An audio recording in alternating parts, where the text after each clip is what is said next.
Welcome to the Cool Things Entrepreneurs Do podcast with your host, Tom Singer. In each episode, we explore the interesting lives of business leaders, entrepreneurs, solopreneurs, and others who have a healthy dose of the entrepreneurial spirit. It is time to explore something cool. Now, here is your host, Tom Singer. Hello, and welcome to another episode of Cool Things Entrepreneurs Do. Thank you so much for pulling your chair up to the cool kids table. I started this podcast 4 years ago with one intent, and that was to bring really interesting interviews and useful information to everyone who listens.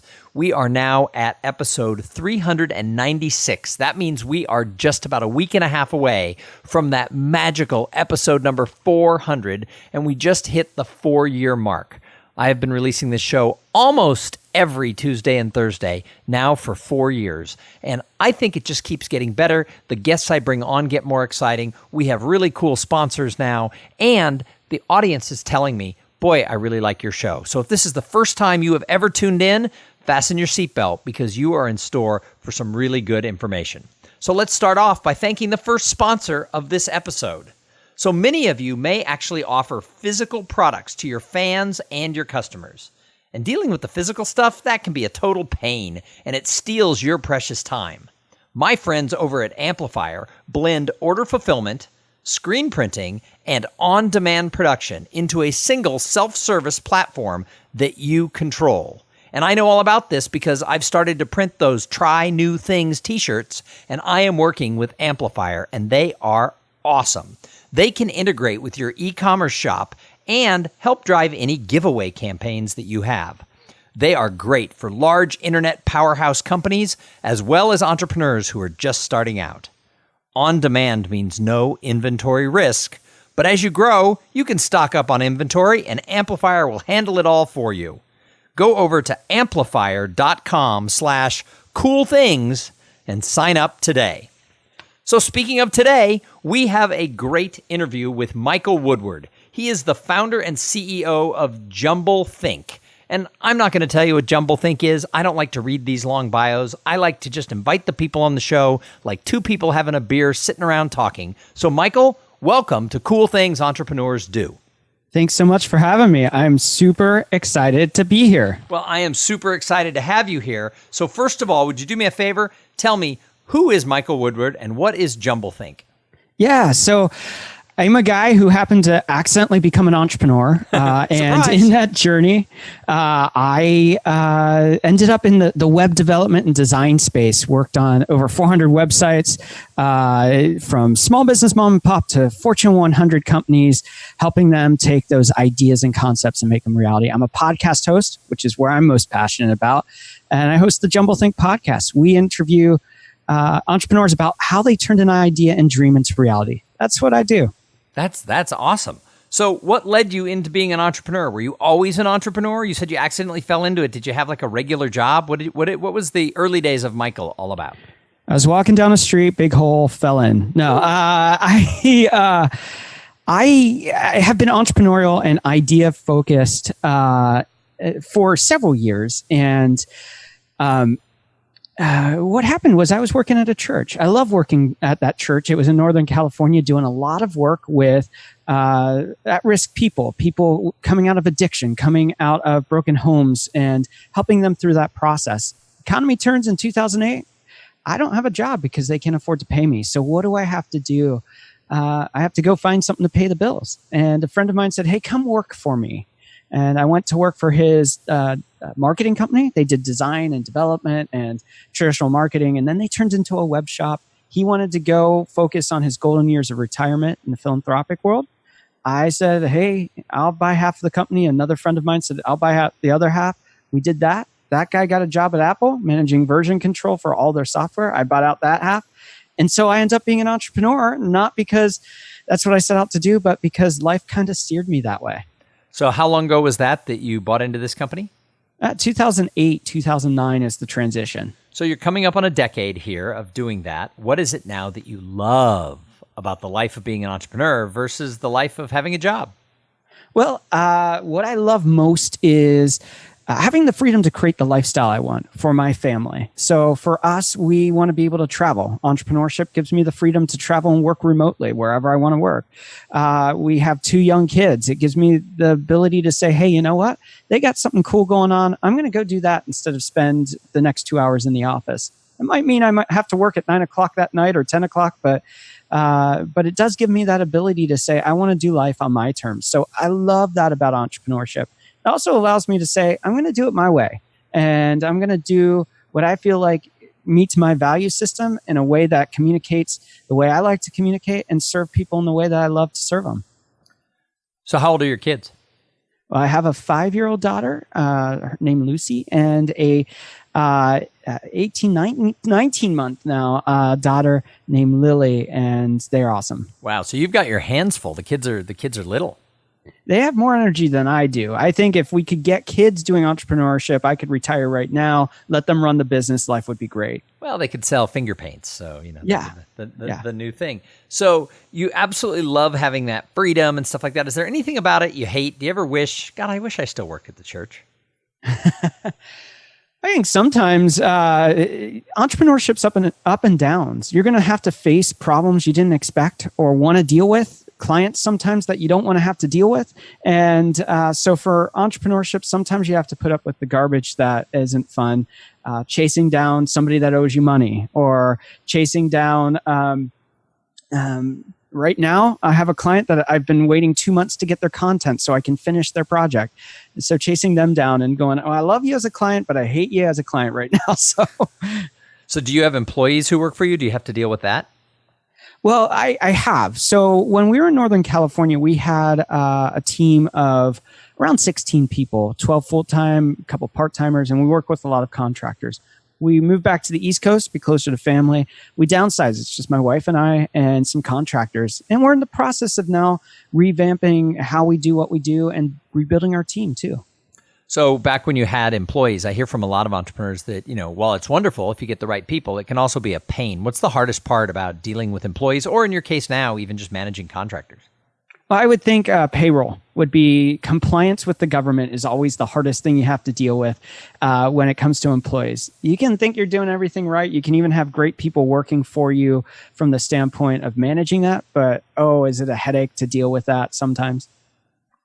So if someone's listening to this show and they're thinking, God, I want to just go start my own thing. Maybe they want to have some sort of a consulting firm where they're doing marketing work or whatever it is that interests them. What advice do you have for them about going out on their own?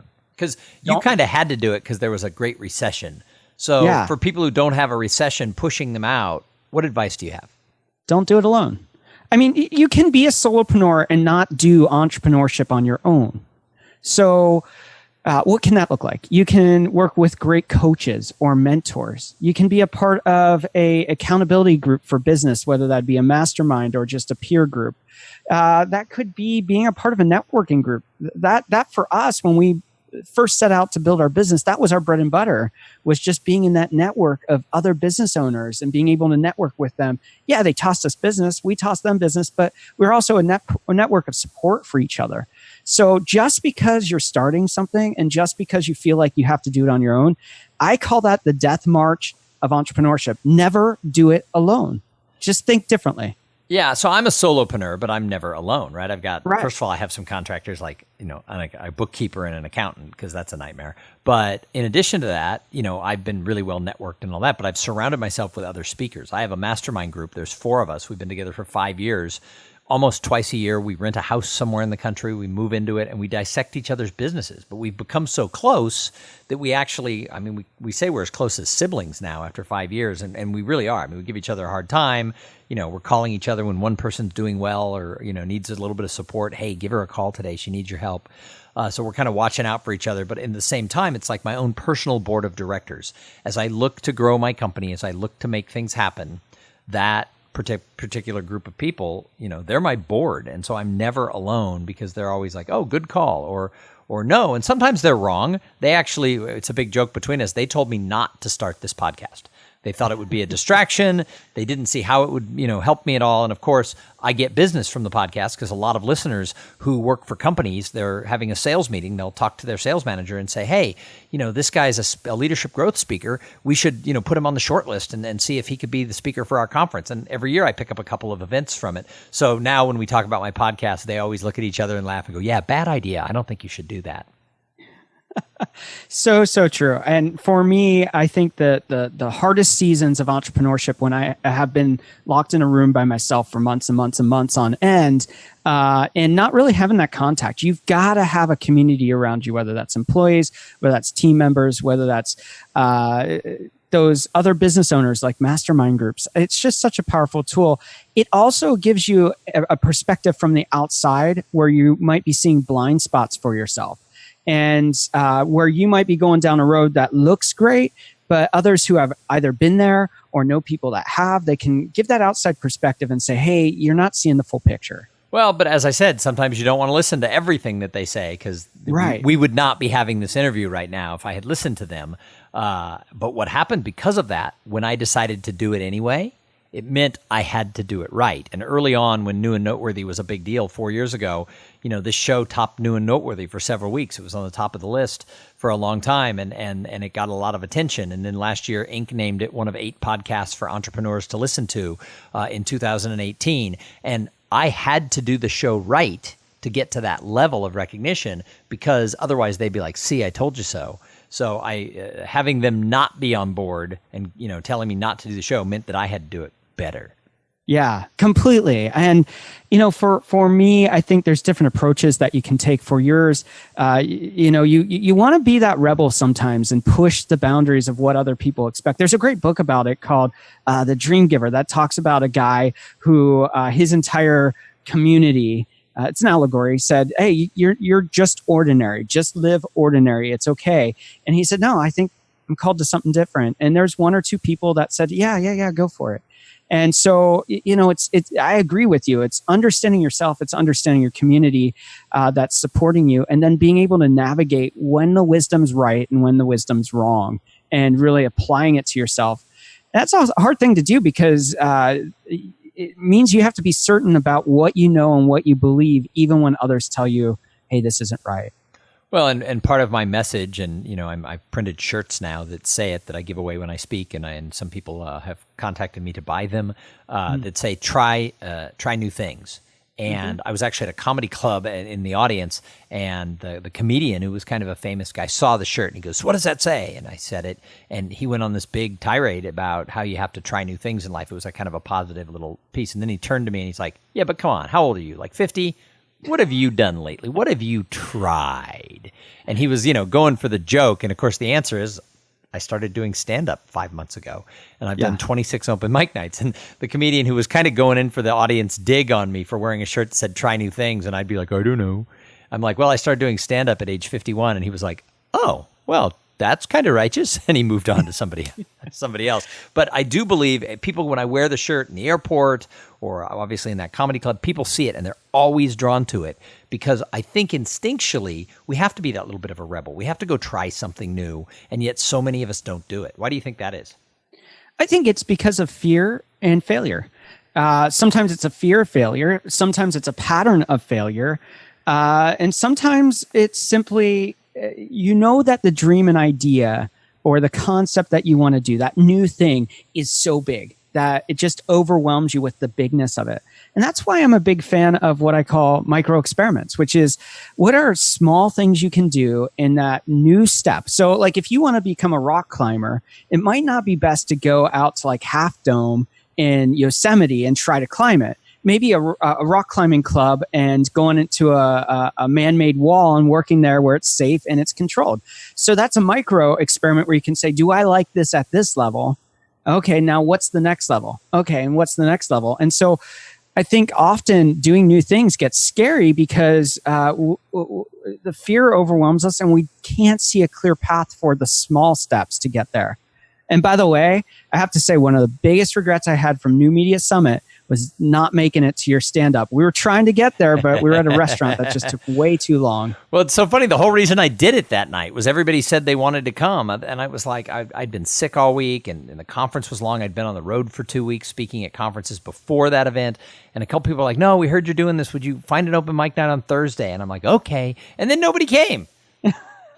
Yeah, I was on my way there. I was with a bunch of people, and they said, oh, we're going to go grab a bite. We have plenty of time. I'm like, I didn't know. So I felt horrible. That was one of the things, that's the only regret I have from New Media Summit was not seeing that. So you know what that means? That means I need to go on another road trip down to Austin to see you do stand-up, or come up to New York, and we'll hit some of the comedy clubs together. We'll do that. That's awesome. So one of the things that I talk about in my work is I call it the paradox of potential, because people have so much potential and then they don't make it. There is a gap for so many of us, so many entrepreneurs and wannapreneurs between their potential and the results they get.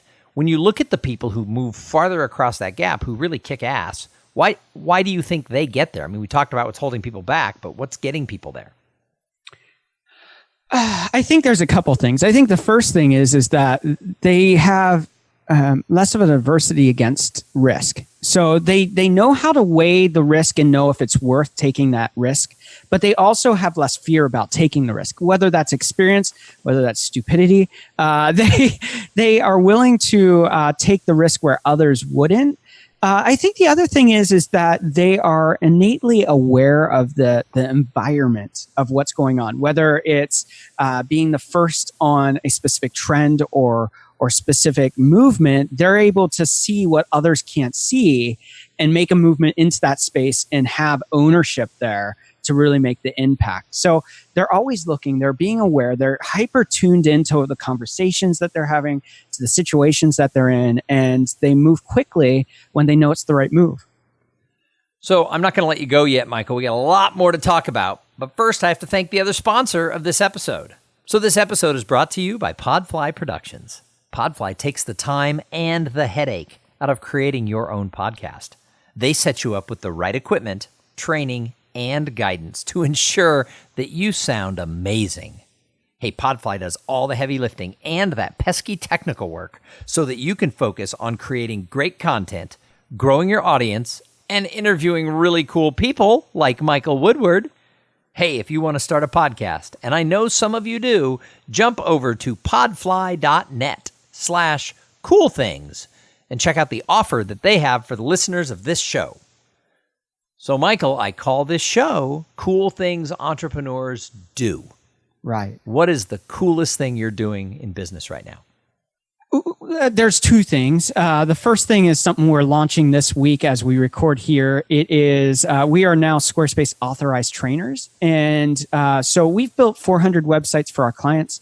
We've consulted with hundreds of other people through different organizations we've been a part of on how to do and build websites. So one of the things we're doing is we're launching a new program where in one day we will take a small business owner through a workshop, actually multiple small business owners. We'll take them through that workshop, and by the end of the day, they will have a launchable, marketable website for their small business that they can manage and do on their own, and that they've actually built through that process on their own with us guiding them through them. Nice. That's the first thing. The second thing is something that has been something we've talked a little bit about, but not much. It's idea camps, which is kind of like the same thing as what we're doing with Squarespace, but it's much broader. So over the course of 1, 3, or 5 days, we will have a conference, summit, mastermind, hybrid, where people are coming in and we're walking them through the process of not only learning about entrepreneurship, innovation, startup strategy, but then what we're doing is throughout the entire weekend, or throughout the entire week, depending on which package they choose, they'll come in with a group of like-minded entrepreneurs, dreamers, idea makers, whatever that looks like. And they'll come in, and at the end of the event, they will have a strategy based on meeting with incredible speakers, one-on-one peer groups, small groups, meeting with us in consulting. And at the end of the event, they will have a strategy for turning that idea and dream into reality. So it will give them a roadmap so they can leave and say, this is not as scary as it could have been. I can make these steps. So that's kind of cool. How do people find out about that? Well, that's something we're still working on for 2019. So the best thing to do is just swing on over to JumbleThink.com, sign up for our little newsletter there, or shoot me an email, mike@JumbleThink.com, and let's start the conversation, keep you in the loop. And when we go live in 2019, you'll be the first to know and be a part of it. So, Michael, tell me about your podcast, the JumbleThink podcast. What is that all about? How do people find that? I know that the people who listen to this show love to listen to other podcasts, and I have no problem with that. I don't hoard my audience. Yeah, so find us on iTunes, Spotify, YouTube, wherever you like to listen to podcasts. We're most likely there. JumbleThink.com/podcast. And the whole concept is we're a podcast about taking the noise out of ideas and dreams and sharing how others have done it and a strategy so that you can do it too.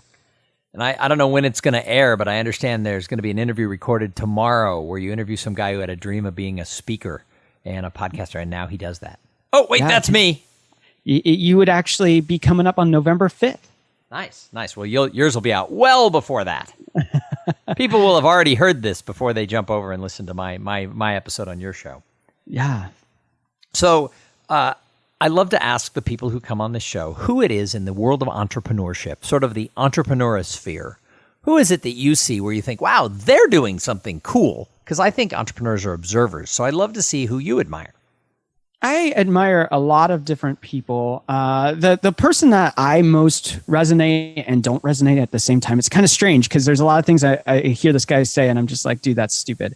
And there's a lot of things that are great, but James Altucher, I love some of the challenges he's giving to entrepreneurs about how you can think and be creative and really work that idea machine, your brain, and process through those ideas. So I love James Altucher.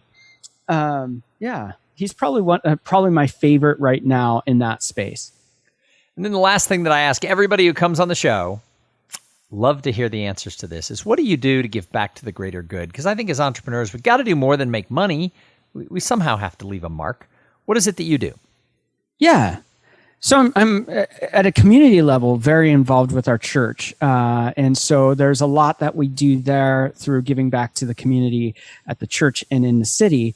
But in an entrepreneurial space, I love just sitting down with millennials or younger entrepreneurs or people who want to be entrepreneurs and grabbing lunch and just saying, hey, how can I help you on your journey? Not expecting to charge them anything for it or anything like that. Just coming in and saying, let me help you with anything I can help you with or connect you with anyone I know that can help you.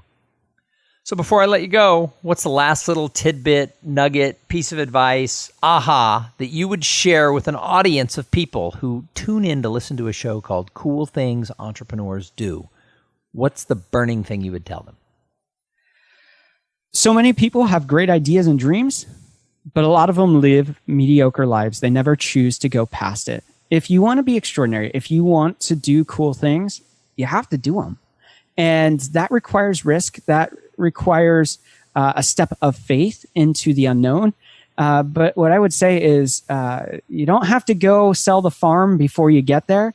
Just take a step and start doing one thing that gets you closer every day to that dream, that idea, and start making it where you're doing cool things entrepreneurs do.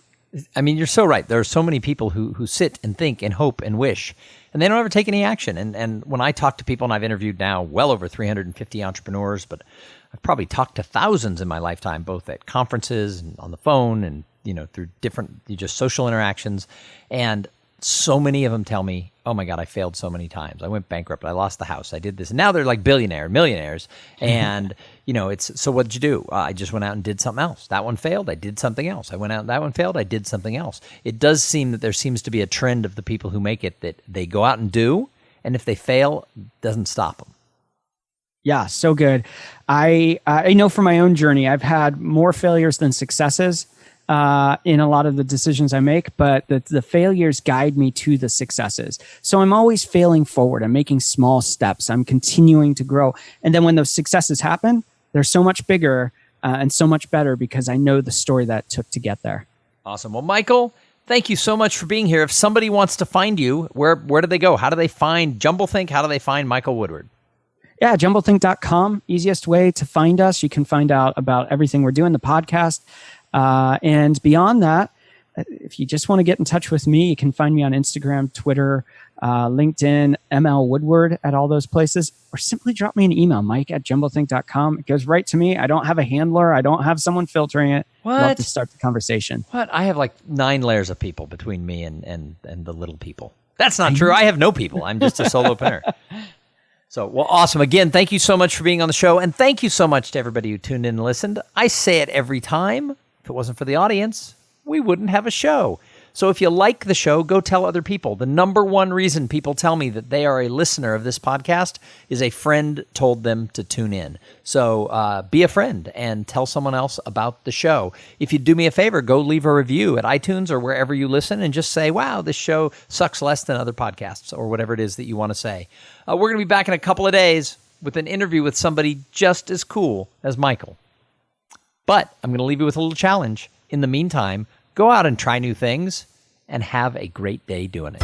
Thank you for being part of the Cool Things Entrepreneurs Do podcast. Without your participation and listening to these conversations, there is no show. Connect with Tom at tomsinger.com and follow him on Twitter at TomSinger.